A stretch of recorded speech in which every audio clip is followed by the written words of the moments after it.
Alors sur ce premier récit, nous allons suivre l'histoire de Pierre qui a fait une rencontre quand il était jeune des plus angoissantes pour un enfant. Déjà pour vous annoncer un peu le truc, en racontant cette histoire, il ne sait pas s'il a été très chanceux ou l'inverse. Donc Pierre vivait dans une résidence d'appartement, donc tout ce qui est de plus classique, et il avait l'habitude de jouer, comme beaucoup d'enfants, avec les enfants du voisinage. Donc il jouait dehors, et à un moment, les enfants du voisinage sont rappelés par leurs parents pour aller manger.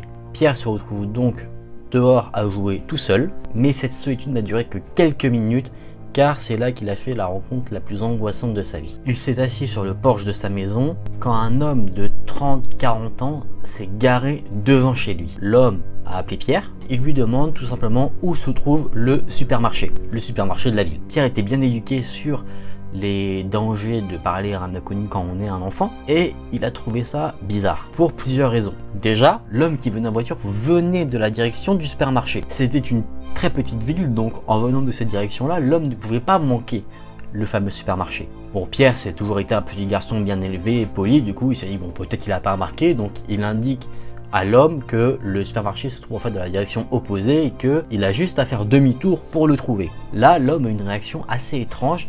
Il a souri et il dit à Pierre « Je ne t'entends pas, approche-toi, comme ça je pourrai mieux t'entendre ». Bon, là Pierre se dit, il voit pas forcément de problème. Pierre se lève de son porche et se rapproche du pick-up de l'inconnu, mais il se souvient des vidéos de prévention et des dangers liés à la rencontre avec des inconnus et qu'en tant qu'enfant il ne devrait pas communiquer avec lui sans un adulte. Il s'est senti donc mal à l'aise pendant que l'homme le fixait. L'homme était gentil avec Pierre, du coup il s'est dit que peut-être il ne courait pas de danger avec lui. Mais bon, quand même hésitant, Pierre s'est dit je vais aller chercher ma mère pour qu'elle lui indique le chemin, comme ça il restait dans cette notion de sécurité. Et le truc assez fou, c'est qu'en disant ça, l'homme est parti. L'homme là s'est directement enfui. Donc Pierre avait bien raison de penser que l'homme était peut-être un petit peu dérangé. Avec le recul maintenant, Pierre se dit que même en étant enfant, il était conscient un peu du danger, mais les souvenirs restent assez flous, il ne se rappelle plus si l'homme lui avait posé d'autres questions. Et encore aujourd'hui, vraiment, le fait que cet inconnu lui demande où était le supermarché, c'est quelque chose que lui l'a traumatisé, parce que c'est une phrase maintenant qui le rend vraiment malade quand il entend ça. C'est quelque chose qui l'angoisse profondément. Une fois qu'il a rédigé son histoire, Pierre s'est renseigné un peu sur des événements qui ont eu lieu après les événements qu'il a racontés. En fait, il s'est renseigné sur les kidnappings qu'il aurait pu avoir aux alentours de chez lui à cette époque-là. Et il a trouvé quelque chose. C'est qu'à 20 minutes de chez lui, dans la direction où l'homme s'est enfui, un kidnapping a eu lieu. Une petite fille a été enlevée par un homme qui conduisait un pick-up bleu de la même couleur que celui qui a abordé Pierre. Et apparemment, des gens auraient entendu cet homme demander à la petite fille où se trouvait le supermarché dans la ville. Et là, détail solide de l'histoire, le lendemain de la rencontre de Pierre avec l'inconnu au pick-up bleu, le corps de la jeune fille qui a été enlevée le jour même a été retrouvé. Cet homme n'a jamais été retrouvé. Pierre se sent encore malade de cette histoire parce qu'il se dit que ce jour-là, il aurait peut-être pu mourir. Il vit avec la pensée qu'un pauvre enfant, un autre pauvre enfant, en fait, a pris sa place. Ça a été lui que cet homme dans le pick-up bleu avait décidé ce jour-là d'enlever la vie d'un enfant. Ça aurait pu être Pierre, ça aurait pu être un autre enfant, ça a été la jeune fille malheureusement.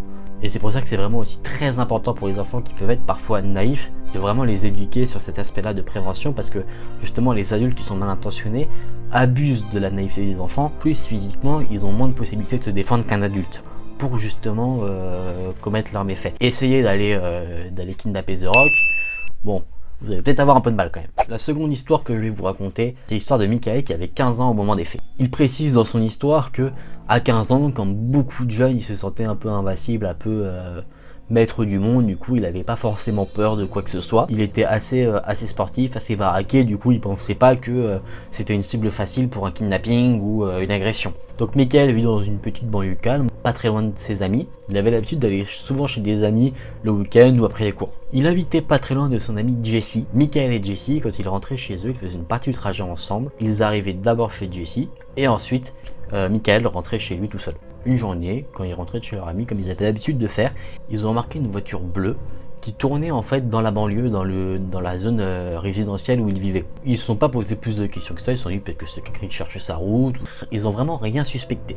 Ensuite, ils ont continué leur trajet, et puis après, ils ont plus croisé le camion, donc ils se sont dit bon bah c'était quelqu'un qui passait, ils n'ont pas prêté plus attention que ça. Du coup, ils arrivent à la maison de Jesse, ils se disent au revoir. Michael reprend la route pour rentrer chez lui, et là, au bout de quelques pâtés de maison, Il recroise la route du fameux véhicule bleu. Le véhicule était en fait stationné sur le bord de la route, mais on entend encore son moteur qui tournait comme s'il était prêt à partir. La chose étrange, le véhicule suivait Michael pendant qu'il rentrait chez lui. Une fois que Michael est rentré chez lui, il a couru à la fenêtre pour voir s'il voyait encore le fameux véhicule. Effectivement, le véhicule était garé à quelques maisons plus loin de la maison de Michael. Michael en a parlé directement à son père qui est un homme apparemment très musclé, très imposant, qui en dispute plus d'un. Une fois que le père sort de la maison, là la voiture à toute vitesse, elle se casse, tout simplement. Les semaines s'écoulent, Michael ne voit plus jamais le véhicule bleu, mais un jour de neige où Michael est avec sa sœur à la maison, il est en train de jouer sur le PC, et qu'est-ce qu'il voit par la fenêtre juste à côté?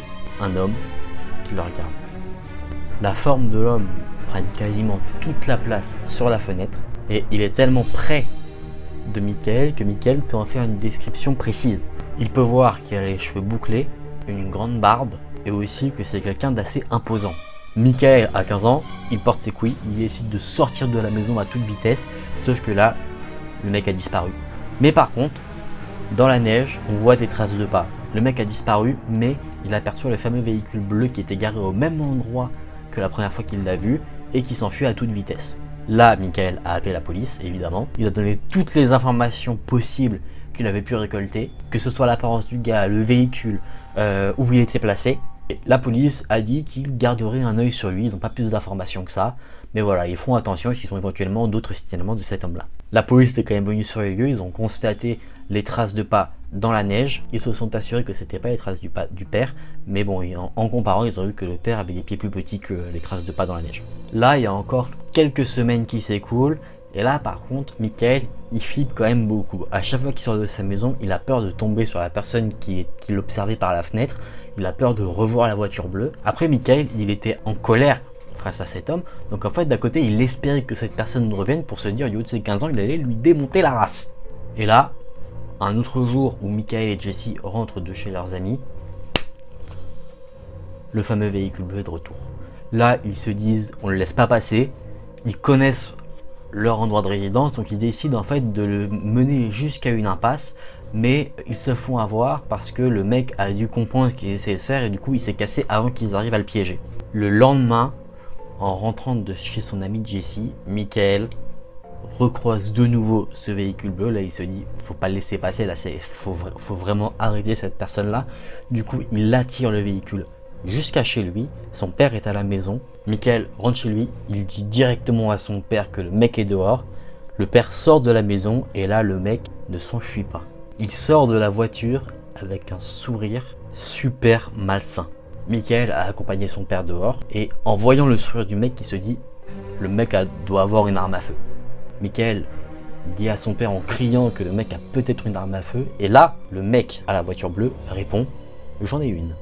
Là le père lui il se rapproche du gars et lui fracasse la tronche. Il n'y a pas de dialogue, il lui fracasse la tronche directement. Il défonce sa bagnole, il défonce le mec remonte dans sa bagnole et il se casse. Michael dit qu'après il n'a plus jamais revu cette personne et ce véhicule. Et maintenant qu'il a un enfant, à chaque fois qu'il retourne dans la maison du coup de ses parents, il espère ne plus jamais revoir ce véhicule pour ne pas mettre en danger son enfant. Là, sur cette histoire-là, bon, dans un premier temps, on peut dire que le mec, peut-être qu'il cherchait juste à repérer pour un cambriolage. Peut-être qu'il essayait de voir justement soit Jesse, soit Michael, à quelles heures ils n'étaient pas à la maison pour éventuellement cambrioler la maison. Après, il y a beaucoup d'histoires de cambriolage qui dégénèrent, où ça finit en meurtre. Bon là le père a bien porté ses couilles. Les histoires de repérage de cambriolage, ça c'est le truc le plus flippant. Je sais que moi personnellement quand je vivais chez mes parents, j'étais en train de regarder la télé tranquillement avec mon frère et j'avais une sorte de baie vitrée, puis il y a une meuf qui s'est ramenée devant la baie vitrée et qui commence à faire ça comme ça, qui regarde comme ça à l'intérieur. Tu te dis qu'est-ce qui se passe? Et puis en plus quand t'es jeune, tu sais pas comment réagir à ça, on te dit pas qu'est-ce qu'il faut faire dans ces conditions là, donc tu regardes ça, t'es choqué et en fait tu mets un certain temps à réagir, à dire d'aller voir, d'aller confronter éventuellement la situation, savoir ce qui se passe, mais quand t'es jeune, d'un côté t'as peur que t'es comme tétanisé en fait. Et là Michael lui il n'a pas été tétanisé, il a essayé justement d'avoir le cambrioleur à son propre jeu. Si le cambrioleur avait effectivement une arme à feu, ça aurait pu être assez dangereux pour lui parce que bon, admettons qu'ils auraient réussi avec Jesse à coincer cette personne là dans une allée, dans une impasse, le mec aurait pu sortir de la bagnole, sortir son flingue et les cramer tous les deux. Bon, on sait pas ce qu'est devenu cet homme-là, est-ce qu'il a été arrêté parce qu'il a essayé de faire une chose ailleurs, voilà, on ne sait pas. On ne sait pas du tout quelles étaient ses intentions. Je vais maintenant vous faire le récit d'une histoire qui a eu lieu pas très loin de chez nous, en Belgique, à la frontière de la France, et c'est Christelle qui nous raconte cette histoire. Elle avait 18 ans au moment où se sont passés ces faits. Elle vivait en Belgique, près de la frontière avec la France, dans une petite ville. C'était une ville super calme, super tranquille. En fait, il y avait beaucoup d'écoles dans cette ville-là. Du coup, la semaine, c'était une ville très animée parce qu'il y avait beaucoup de trafic à côté des écoles.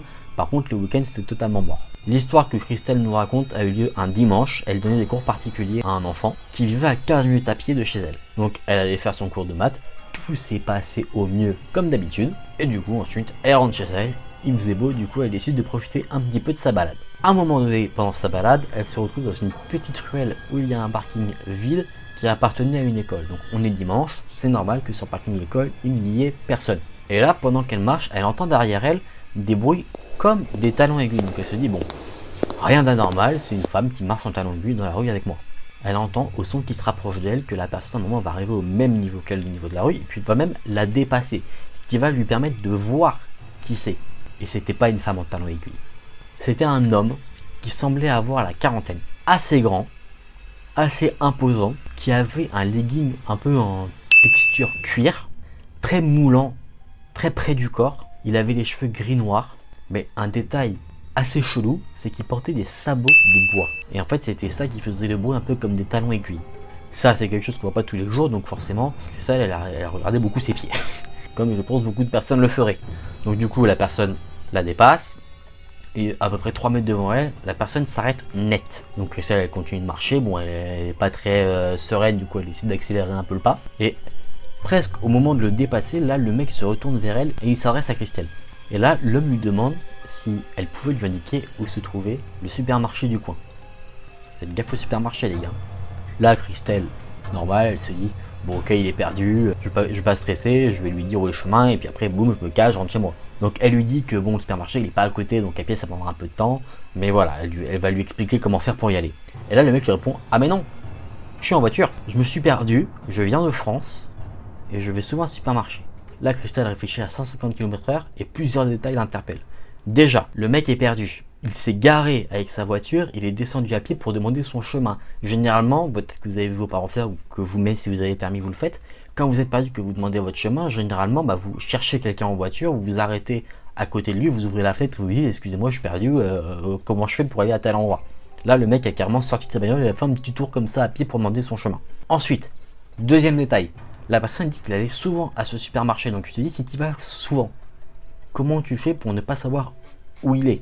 Ou comment faire pour y aller? Troisième détail, ça moi je n'aurais pas pensé, c'est que pourquoi il n'a pas interpellé Christelle quand il était encore derrière elle? Il a attendu de passer devant et qu'ensuite il l'a abordé. Il aurait pu dire, mademoiselle, excusez-moi, je suis perdu, est-ce que vous pouvez me dire où se trouve le supermarché? Là non. Bon, Christelle, elle décide de pas être trop parano, elle se dit, bon, je suis en train de me monter la tête toute seule, du coup je vais lui dire où est le supermarché, et puis après je me casse, je rentre chez moi. Donc elle lui indique le chemin, et puis au moment où elle va partir, le mec lui dit, au fait, que penses-tu de mes sabots? C'est bizarre, hein? Là, Christelle, elle fait une réponse un peu bateau, elle dit que s'il aime bien, c'est le principal, hein, chacun fait ce qu'il veut et met ce qu'il veut à ses pieds. Donc là, le mec lui a continué de lui parler un peu de ses sabots, et puis ensuite, il a basculé sur son pantalon, son legging en effet cuir, il lui a demandé aussi son avis. Là, Christelle, pareil, lui a dit que c'était, il faisait ce qu'il voulait, quoi. Il commence à faire un peu la discute, il lui dit qu'il vient de France, qu'il avait fait une école en Belgique, qu'il adorait la Belgique, qu'il y venait souvent. Christelle, elle se sent pas la cacahuète, elle veut juste rentrer chez elle. Donc elle fait genre elle écoute, elle fait genre ok, vas-y, continue, parle. Elle veut juste rentrer à la maison. Elle veut Netflix and chill, c'est tout. Mais, au fond de sa petite caboche, elle se disait que elle était peut-être en danger. Elle avait un peu une alarme qui lui disait attention Christelle, faudrait peut-être que tu te casses. Parce que le mec ne lui inspirait pas forcément confiance. On peut le comprendre. Donc elle essaie de trouver des petites astuces pour se casser. Donc là Christelle elle se dit quelque chose, elle se dit je dois absolument rester calme, je ne dois pas montrer que j'ai peur parce que si ce mec là sent que j'ai peur, peut-être qu'il pourrait m'arriver quelque chose. Il pourrait en profiter, il pourrait m'arriver quelque chose. Donc là le mec il continue de parler, en fait il parle tout seul dans un monologue. À un moment ce mec a changé drastiquement de sujet, il a arrêté de parler de fringues pour dire qu'il adorait le cuir, surtout quand une femme le porte. T'es un mec de 40 ans. qui te dit ça quand toi tu as 18 ans, même d'ailleurs que ce soit plus jeune ou plus vieille, hein, tu te dis, peut-être me casser moi, non? Il dit que cela donne du charme et que ça l'excite. Le niveau d'inconfort commence à monter encore d'un cran. Après, la conversation devient encore plus malsaine, où il commence à raconter un peu ses fantasmes sur les femmes qui s'habillent avec du cuir. Il devient de plus en plus cru dans ses mots. Et là, Christelle a l'impression que la lueur dans les yeux de ce mec devient de plus en plus noire, comme si un monstre la regardait, ce qui la rend encore plus stressée. Christelle essaye de rester la plus calme possible. Elle réfléchit à des solutions. Personne ne veut traverser là, donc elle ne pouvait même pas essayer de trouver une porte de sortie. Elle a pensé à se casser en courant, mais le mec faisait 2 mètres et était super baraque. Elle était plutôt petite en taille, et elle était jeune, donc elle disait qu'elle avait aucune chance de s'en sortir en se cassant en courant. Christelle dit qu'en fait elle avait tellement peur à l'intérieur d'elle qu'elle pleurait intérieurement. Du coup, l'idée qui lui vient, c'est en fait d'envoyer un SMS à une amie pour que l'amie l'appelle. Pendant ce temps-là, les mots de l'homme sont de plus en plus trash. Et là, il commence à dire quelque chose qui tétanise littéralement Christelle. Il lui dit: je ne suis pas garé très loin. J'ai un costume en cuir dans ma voiture. Tu peux venir l'essayer dedans si tu veux. Proposition alléchante, certes. Du coup, Christelle, elle est tétanisée. Et là, miracle, son ami l'appelle. Christelle décroche. Et pour pas que le mec en face comprenne, elle lui parle en espagnol. Donc, le LV2, vous me le prenez correctement. Du coup, en espagnol, elle lui dit qu'elle est dans une situation dangereuse, qu'elle ne sait pas comment s'en sortir. Et là, son ami lui dit: casse-toi, cours pour ta vie. Toujours au téléphone, elle garde un œil sur le mec pour pas qu'il lui fasse un petit coup de traite, tu vois. Et là, elle lui dit: bon, désolé, moi je dois y aller. Et le mec semblait de plus en plus embarrassé en fait au fur et à mesure du temps qu'elle était au téléphone. Puis ça, elle raccroche, elle est prête à se casser, et le mec lui dit: mais du coup, tu viens quand même essayer ma petite tenue en cuir dans la voiture? Et là, Christelle lui dit: non, j'ai pas le temps, désolé, je dois y aller, j'ai un rendez-vous important là. Et là, le mec lui dit, il insiste, hein: tu me promets que si on se rencontre une prochaine fois, tu essaieras ma tenue en cuir? Là, Christelle, elle veut juste se casser, elle lui dit ok.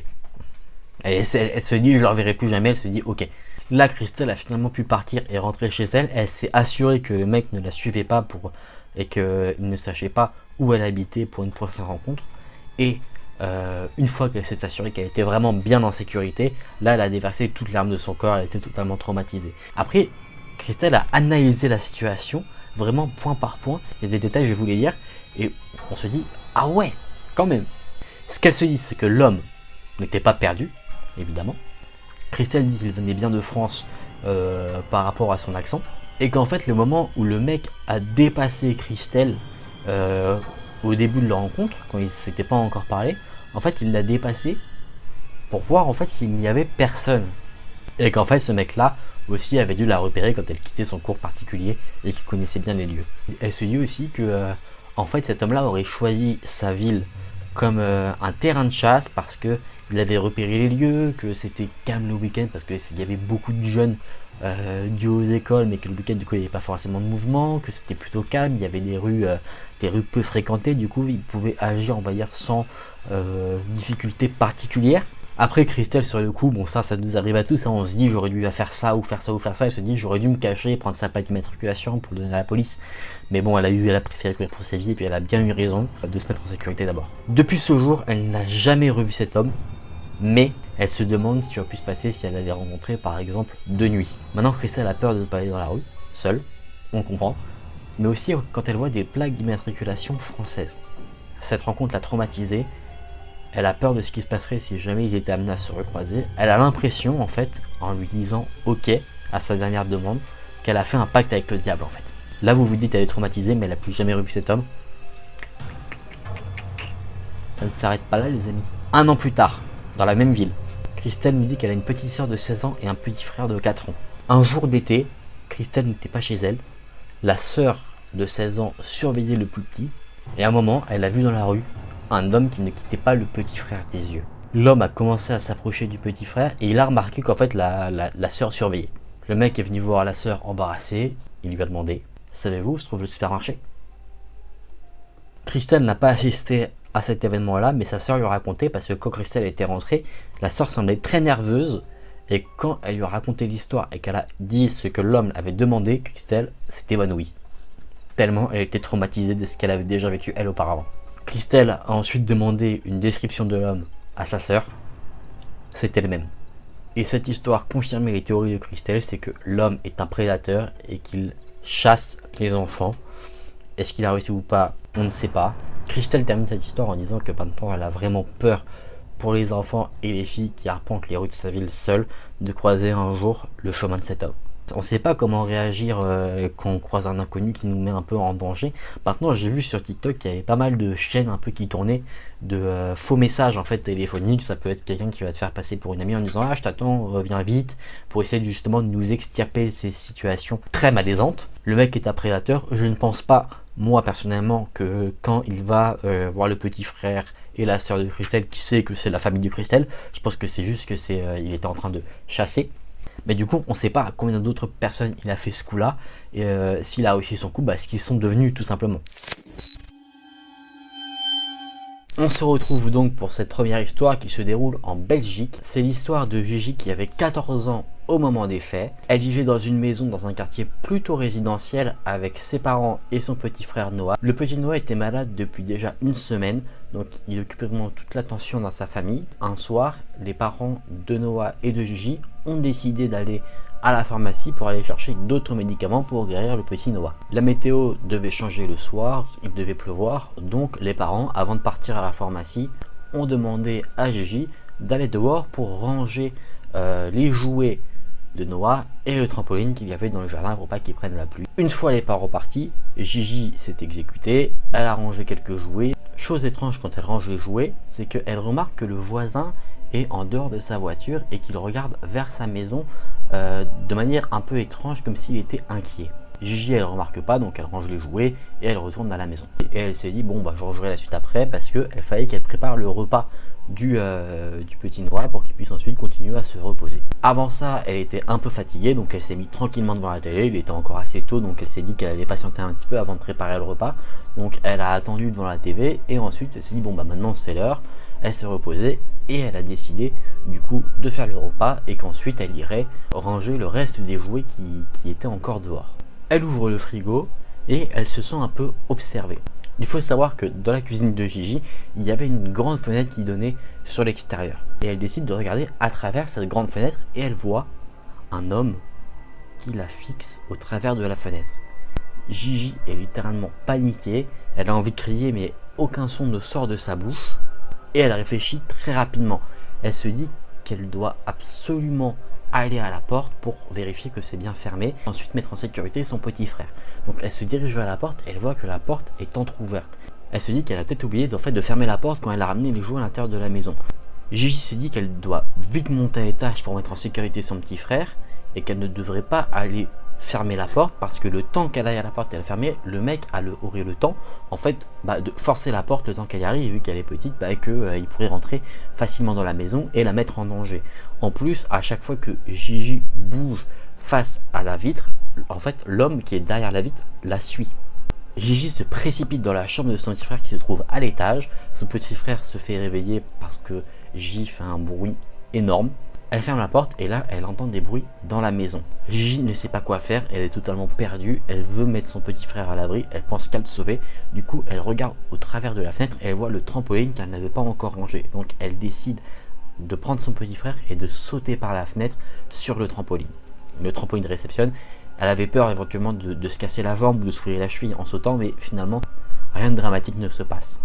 Gigi, un peu déboussolée, elle regarde autour d'elle et elle voit son voisin qui l'a regardé précédemment, qui lui a vu l'homme justement regarder et rentrer dans la maison. Il a dit à Gigi, à son petit frère, de venir chez lui. Après Gigi avait totalement confiance en lui parce qu'elle joue régulièrement avec les enfants de cette personne là. Ils ont attendu ensuite chez le voisin, ils ont appelé la police. Les parents sont revenus, eux avaient prévu de passer une bonne petite soirée parce qu'ils avaient acheté les médicaments, un film, des pizzas pour passer une petite soirée chill. Et ils ne s'attendaient pas du tout à ce qu'il y ait éventuellement un voleur qui arrive chez eux. Donc la police est arrivée, ensuite ils n'ont plus jamais eu de nouvelles de la personne qui s'est introduite dans la maison. Ils ont déménagé, on peut le comprendre, et du coup ils n'ont plus jamais eu de problème similaire ensuite. Ce qu'il faut savoir, c'est que Gigi reste traumatisée par rapport à cet événement là, ça c'est totalement compréhensible, et elle ne sait pas à l'heure actuelle, même si elle a pris de l'âge et que elle réfléchit beaucoup à cette situation, ce que la personne en fait voulait, si elle voulait commettre un meurtre, juste cambrioler, s'infiltrer, enfin elle n'a vraiment aucune idée. Après elle se dit que si elle avait essayé de fermer la porte, peut-être que là ça aurait pu être encore plus dramatique. Si elle avait rangé tous les jouets au même moment, il y aurait pu le trampoline, donc peut-être qu'ils n'auraient pas pu sauter par la fenêtre. Pour cette seconde histoire, on va suivre l'histoire de Mike qui a emménagé dans un appartement au rez-de-chaussée d'un immeuble dans une ville de base plutôt tranquille, mais lui vit dans un quartier qui est un peu réputé pour pas être au maximum niveau sécurité, on va dire. Donc Mike, le jour où s'est passé les faits qui l'ont traumatisé, il avait invité un ami qu'il n'avait pas vu depuis longtemps, qu'on va appeler ici Gabriel. Mike et Gabriel, c'était des amis du lycée. Ils se sont dit ils allaient faire un peu la bringue, c'est-à-dire qu'ils se sont dit on va picoler un peu, on va se mettre des films d'horreur. Ils voulaient aussi fumer un peu de weed, ne fumez pas de weed et ne buvez pas d'alcool, c'est dangereux pour la santé. Du coup, ils se faisaient un peu kiffer comme ça. Et du coup, c'est dans l'excitation des films d'horreur, ils se faisaient une soirée, une nuit blanche film d'horreur. Ils entendent à un moment quelqu'un qui toque à la fenêtre. Et au début, ils pensaient que c'était en fait dans le film qu'il y avait justement les sons. Et puis finalement ça retoque, ça continue. Au fur et à mesure ils disent non mais finalement c'est pas le film, c'est vraiment dans l'appartement. Donc ils flippent totalement. On est aux États-Unis, donc Mike a un pistolet caché sous son oreiller, donc il se dit je vais aller le chercher parce qu'on sait jamais. Il le prend dans la main et puis il se dit mince, mais si c'est quelque chose d'anodin et que je tire, je peux prendre une décision qui va changer ma vie et changer la vie de la personne sur laquelle je vais tirer. Finalement il pose son pistolet. Il décide en fait de sortir dans le couloir et de traverser le couloir pour aller à une porte qui donne vers l'extérieur, vers là d'où le son provient. Et en fait, il se dit qu'en regardant par là, il pourrait voir la personne qui toque à la fenêtre et qu'il serait quand même à une certaine distance de sécurité pour s'enfuir ou appeler la police si jamais c'est quelqu'un de dégénéré. Et là, Mike voit quelqu'un en vélo, totalement normal, qui toque à la fenêtre et Mike se dit bon, en fait le mec il toque juste à la mauvaise fenêtre. Il lui dit mec tu te trompes de fenêtre, tu toques chez moi, c'est pas là que la personne que tu cherches à joindre habite. Et là la personne lui dit non, il dit j'appelle personne, il y a quelqu'un de bizarre qui est rentré dans l'immeuble. Là Mike se dit bon je laisse tomber, en fait le mec il veut juste pas admettre qu'il s'est gouré. Et du coup il décide de repartir avec son pote regarder leur film d'horreur. Donc la nuit suit son cours. Mike et Gabriel, à force de regarder des films d'horreur, ils ont faim et ils se disent mince on n'a plus de quoi manger. Et ils se disent ah attends au 3e étage il y a une machine vous savez un distributeur de nourriture. Ils prennent l'ascenseur, ils se rendent au 3e étage, l'ascenseur s'ouvre et ils voient assis sur une chaise un homme d'une 60aine d'années avec un long manteau assez creepy. Et là Mike se dit ah le mec qui était dehors qui nous a dit qu'il y avait quelqu'un qui était rentré dans l'immeuble, il avait peut-être pas tort parce qu'il savait pertinemment que le mec était assis sur la chaise et qu'il ne vivait pas dans l'immeuble. Mike et Gabriel ne disent aucun mot. Il marche dans le couloir pour se rendre à la machine. Le mec se lève et prend l'ascenseur et s'en va. Jusque là, rien d'anormal. Sauf que quelques minutes plus tard, ils entendent la porte de secours. Vous savez qu'ils sont dans certains immeubles, on a l'ascenseur, on a aussi des escaliers de secours en cas d'incendie qu'on peut aussi emprunter. Et du coup, il y a cette porte-là qui s'ouvre. Et en fait, le mec avait pris l'ascenseur pour aller à l'étage en dessous. Il était sorti de l'ascenseur et il avait pris les escaliers de secours pour remonter à l'étage d'où il venait et où il y avait Mike et Gabriel au distributeur. Le pote de Mike, lui, Gabriel, il avait pris une plante au cas où pour se défendre. Il faisait genre, il ne l'avait pas vu. Ils essayaient de ne pas avoir de confrontation visuelle avec ce mec-là qui était assez creepy. Le mec avec le manteau creepy se dirigeait vers Mike et Gabriel et il gardait les mains dans les poches. Mike se dit, mince, s'il a un couteau, faut l'empêcher d'arriver jusqu'à nous, jusqu'à une distance où il pourrait éventuellement nous poignarder. La seule chose qui séparait Mike et Gabriel de la personne qui avançait vers eux, c'était une table de ping-pong. Là, Mike se dit, bon, en s'écartant petit à petit de l'homme creepy, en essayant de se dégager le plus possible, il lui dit, en anglais, il dit what's up, quoi. Il lui dit comment ça va, ou bonjour, quoi. Et là, le gars, il marmonne quelque chose, et puis au fur et à mesure qu'il se rapproche de Mike et Gabriel, il commence à pouvoir voir un peu à quoi il ressemble. Donc en fait, c'est quelqu'un qui a un visage pas un visage, on va dire, en bonne santé, assez, un peu peut-être un visage ravagé par la drogue ou par l'alcool, ou voilà, on sent que qui respire pas la santé, quoi. Et le mec il répond en marmonnant quelque chose en mode, il répond pas à ce que dit Mike, il répond en disant pourquoi vous vous écartez de moi. Il cherche vraiment à se rapprocher d'eux. Et en fait Mike et Gabriel ils font le tour de la table de ping-pong pour rester avec quelque chose entre le mec creepy et eux. Vous voyez ce que je veux dire? Et à un moment ils se retrouvent au niveau d'une porte et cette porte donne sur une piscine. Cette porte avec piscine elle doit s'ouvrir avec un pass, un truc comme ça qui est réservé pour ceux qui habitent dans l'immeuble. Donc en fait si tu passes cette porte là, et que quelqu'un qui n'a pas les clés reste, on va dire, dans le couloir, bah, il peut pas aller dans la piscine. Mike et Gabriel passent cette porte-là, et le mec creepy, lui, il fonce vers la porte pour justement pas rester bloqué et pouvoir se trouver dans la même salle qu'eux. Mike et Gabriel continuent d'essayer de se dégager un peu, et puis il y a un accès qui permet de sortir justement de cette salle de piscine. Une fois, on va dire qu'ils ont plus la visibilité avec le mec, ils se cassent en courant. Ils se cassent en courant, ils foncent à toute allure dans l'immeuble pour essayer de se casser le plus rapidement possible. Ils veulent retourner chez Mike, donc ils se disent on va passer par l'escalier de secours. Ils ouvrent la porte d'escalier de secours, et là, le mec creepy les attendait. Il avait prévu ce qu'ils allaient faire. Mike et Gabriel font demi-tour et ils se recassent vers une autre porte. Le mec se casse aussi dans l'autre sens, et en fait, il faisait le tour pour justement les bloquer de l'autre côté, pour qu'en fait ils restent coincés là où ils étaient. Donc là, il n'y a plus de soupçon possible. Le mec, il a une intention plutôt négative envers eux. Mike, pour essayer de faire fuir l'homme, crie « On a appelé la police et on leur a dit que t'étais là ». Alors qu'en fait, Mike, il avait rien fait du tout. Il avait même pas son téléphone, le con. Ils avaient qu'une sortie possible qu'ils pouvaient prendre, parce que, on va dire, dans la pièce où ils étaient, il y avait 3 portes. 2 portes auxquelles le mec pouvait accéder facilement et qu'il s'amusait, on va dire, à bloquer en se mettant toujours de l'autre côté de la porte, et une autre qui donnait vers l'extérieur. Mike et Gabriel ont donc foncé vers cette porte-là. Ils ont foncé, ils sont descendus 5 marches par 5 marches, ils ont éclaté toutes les portes qu'ils ont rencontrées pour sortir le plus vite possible, et enfin ils se sont retrouvés dans la rue. Ensuite, ils ont fait le tour du bâtiment pour retourner dans l'appartement de Mike. Ils ont tout de suite appelé la police, le 911 aux États-Unis, et ils se sont rendus compte que, en fait, l'ami, vous vous souvenez, quand ils sont arrivés à la machine qui distribue la nourriture, il avait pris une plante pour éventuellement se défendre. Et en fait, pendant tout le temps de la course-poursuite, il n'a jamais lâché cette petite plante, et du coup, ils se sont tapés une petite barre sur ça. Oui, effectivement, quand tu veux des trucs comme ça, faut s'étendre un petit peu comme tu le peux, quoi. Du coup, au téléphone avec la police, l'opérateur qui est en ligne dit à Mike qu'en fait ils ont reçu beaucoup d'appels venant de son immeuble, et qu'apparemment en fait la personne creepy qu'ils ont rencontrée en fait s'amusait à taper aux portes des appartements comme un gros maniaque, comme un fou. Après 1h30 d'attente qui leur ont paru interminables, la police arrive enfin à l'immeuble. La police leur a dit qu'en fait ils ont mis du temps à intervenir par rapport à l'homme en question, parce que dans l'immeuble même, un autre cas encore dérangeant s'est produit.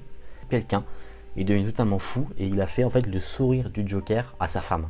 Est-ce qu'on ne conseillerait pas à Mike d'éventuellement essayer de déménager quelque part où il serait un peu plus en sécurité quand même?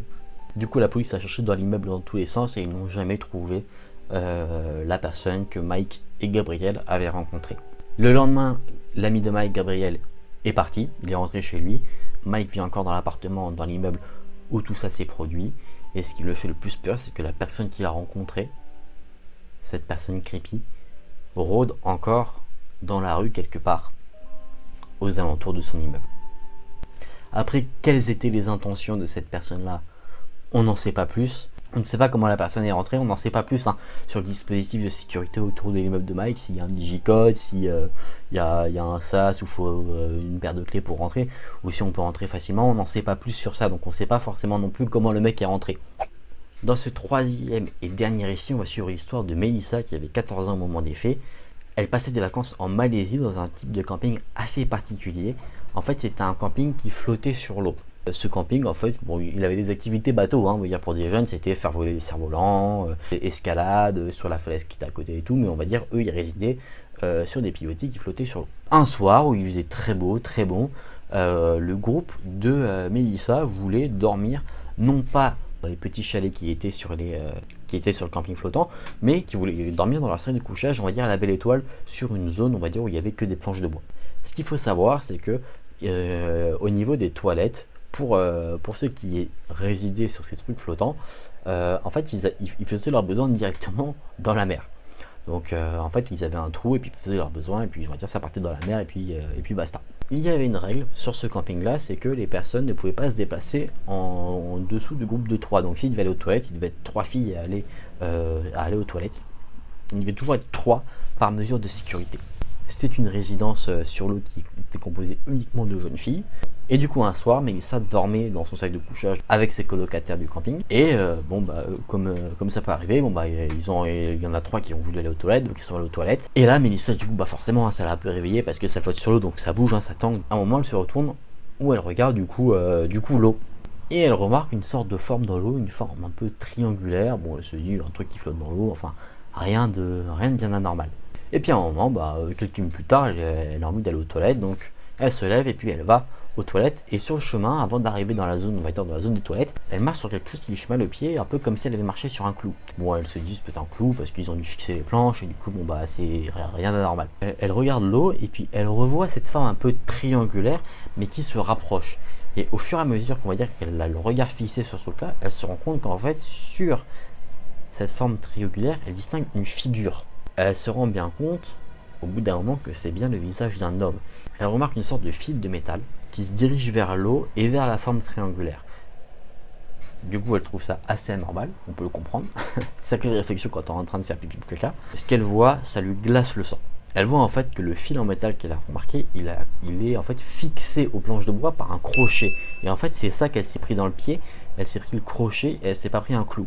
Et à l'autre bout du fil en métal, en fait, il y a cette fameuse forme triangulaire. Et puis en fait, elle voit qu'il y a quelqu'un qui s'est fait un radeau un peu sommaire, qui est en train de se rapprocher doucement vers ce petit camping flottant.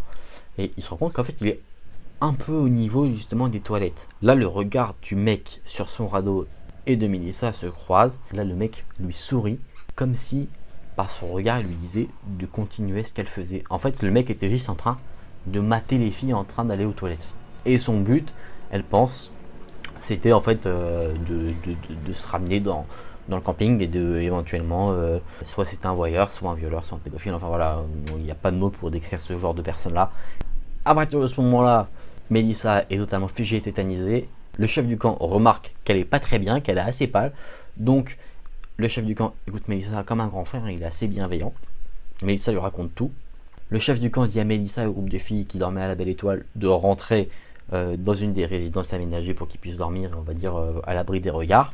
Ils ont entendu pendant toute la nuit, en fait, des gens, les moniteurs, avec des lampes, courir en fait sur tout le camp. Mélissa, elle sait pourquoi en fait les moniteurs couraient, c'est qu'ils étaient à la recherche du mec. Mais la raison officielle, c'est que vu qu'il y avait du monde sur ce camping flottant, c'est qu'il y avait parfois des petits dégâts et du coup ils cherchaient un peu d'où les dégâts pouvaient venir pour les réparer en urgence. Ce que Mélissa se redit par rapport à cette situation, c'est que le mec, elle ne sait pas depuis combien de temps en fait il était sous le camping flottant et qu'en fait il attendait juste que la voie se dégage un peu pour pouvoir justement remonter son fil en métal et justement s'infiltrer dans le camp. En fait, il attendait juste le moment et puis après, Mélissa l'a débusqué et l'agitation, on va dire, l'a fait fuir. On ne sait pas si en fait le mec a été trouvé ou s'il a pu se barrer. Ça, c'est quelque chose qui doit faire extrêmement flipper et dont les moniteurs de la course doivent sûrement être formés, c'est faire attention, surtout qu'ils sont en pleine nature, qu'il n'y ait pas des gens mal intentionnés qui rôdent autour des camps justement pour justement mater peut-être les enfants ou quoi, ou essayer d'en enlever un parce que ça doit être le genre d'histoire qui doit sûrement être déjà arrivé.